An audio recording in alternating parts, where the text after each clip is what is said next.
तुक्का एक ऐसा शब्द जिसे हम डेली लाइफ में काफी बार यूज करते हैं, लेकिन अगर इसी शब्द को क्रिकेट में यूज करा जाए तो चीजें काफी बिगड़ सी जाती है। बिकॉज क्रिकेट जैसे खेल में जहाँ टैलेंट एंड हार्डवर्क की काफी सराहना करी जाती है, उसमें हमें कई बार तुक्के भी देखने को मिले हैं, भले ही वो किसी मैच या किसी मोमेंट में हो या फिर आईपीएल के किसी गेम में। मगर क्या हो अगर मैं कहूँ कि इस आईपीएल विनिंग टीम के एक पूरे सीजन को ही तुक्का बताया जा रहा था, तो आपको कैसा लगेगा? The troubled Deccan Chargers franchise. ऐसा ही कुछ हुआ था इंडियन प्रीमियर लीग के सेकंड सीजन में बनी चैंपियंस डेक्कन चार्जर्स के साथ, जहां पे 2008 में टेबल पे लास्ट फिनिश करने के बावजूद वे अगले ही सीजन यानी 2009 में चैंपियंस बन गए। अब भले ही उनके इस अचीवमेंट को तुक्का को या फिर चमत्कार, आखिर क्या ही फर्क पड़ता है, लेकिन आखिर ऐसा कैसे हुआ और क्या ये सही में एक तुक्का था या फिर उस सीजन में उनकी अच्छी परफॉर्मेंस की वजह से उन्होंने सभी क्रिकेट फैंस को हैरान कर दिया था।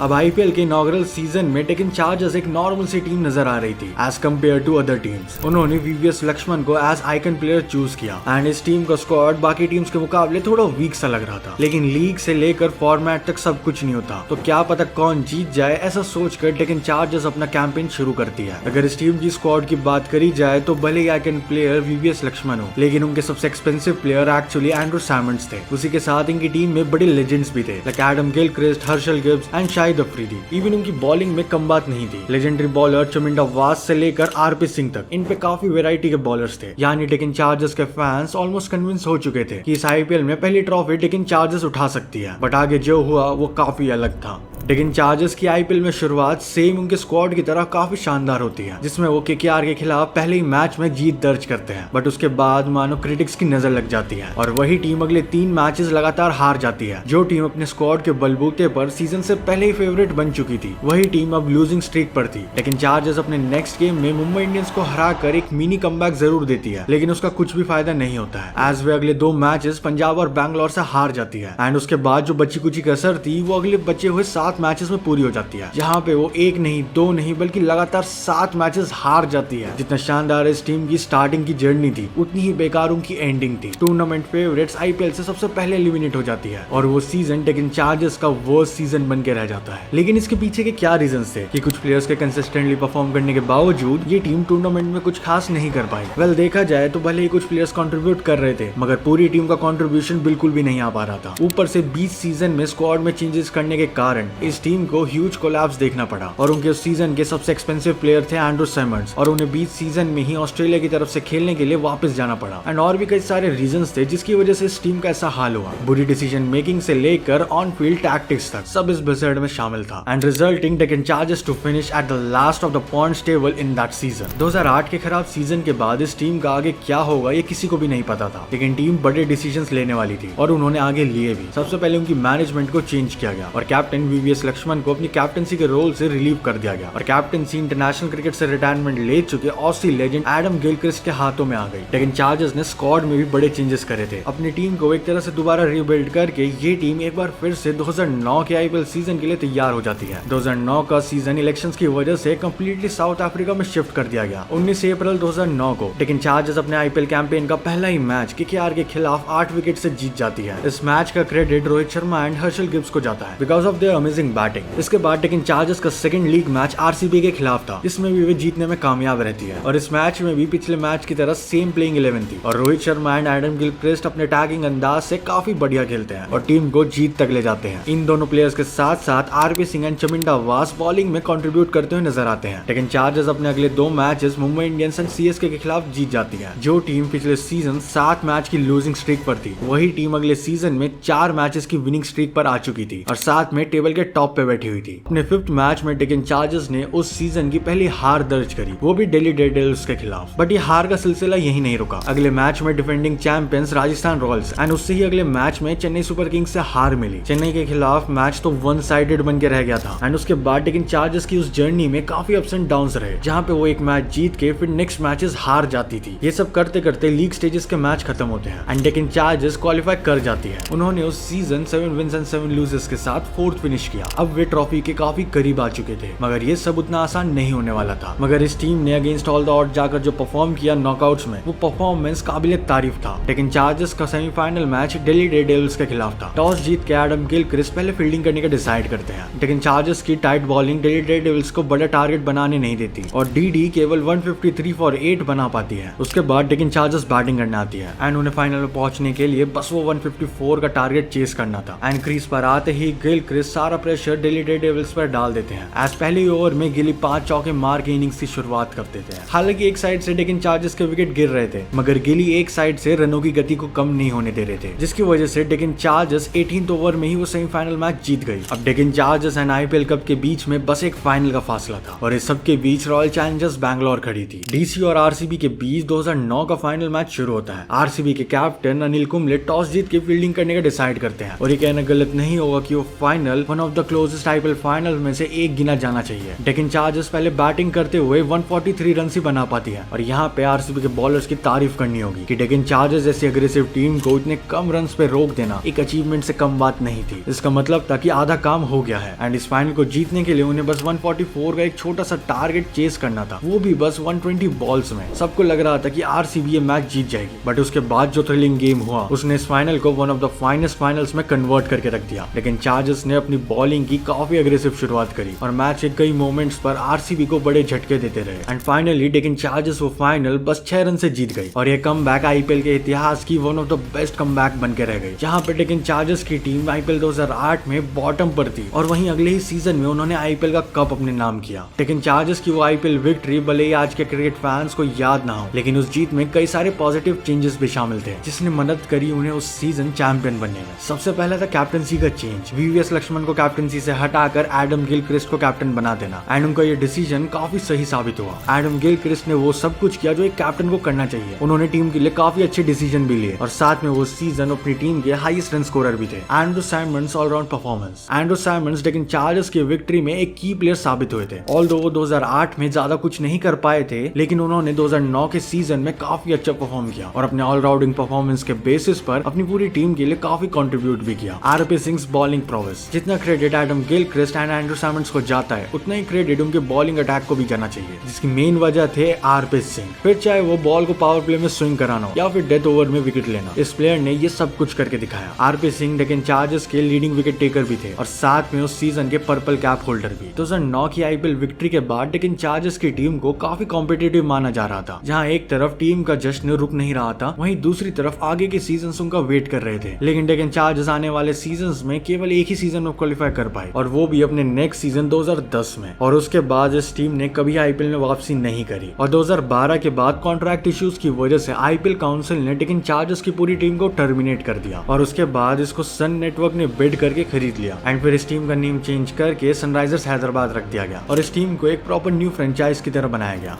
आईपीएल गवर्निंग काउंसिल ने डेक्कन चार्जर्स की फ्रेंचाइजी को रद्द कर दिया है। सन टीवी ने हैदराबाद की टीम को अगले 5 साल के लिए 425 करोड़ रुपए में खरीदा और शायद इन्हीं चीजों की वजह से लोग 2009 की विक्ट्री को अक्सर एक तुक्के का नाम देते हैं। Even till now most of the cricket fans को यही लगता है कि वो बस एक तुक्का था जो फिर कभी नहीं हो पाया। मगर लोगों को ये नहीं भूलना चाहिए कि उस सीजन में उनका कमबैक काफी अलग लेवल था, क्योंकि उस सीजन में उनकी पूरी टीम ने परफॉर्म किया था और उस विक्ट्री को एक तुक्का कह देना ये शायद काफी गलत होगा। हालांकि बाद में सनराइजर्स हैदराबाद ने 2016 में कप उठाया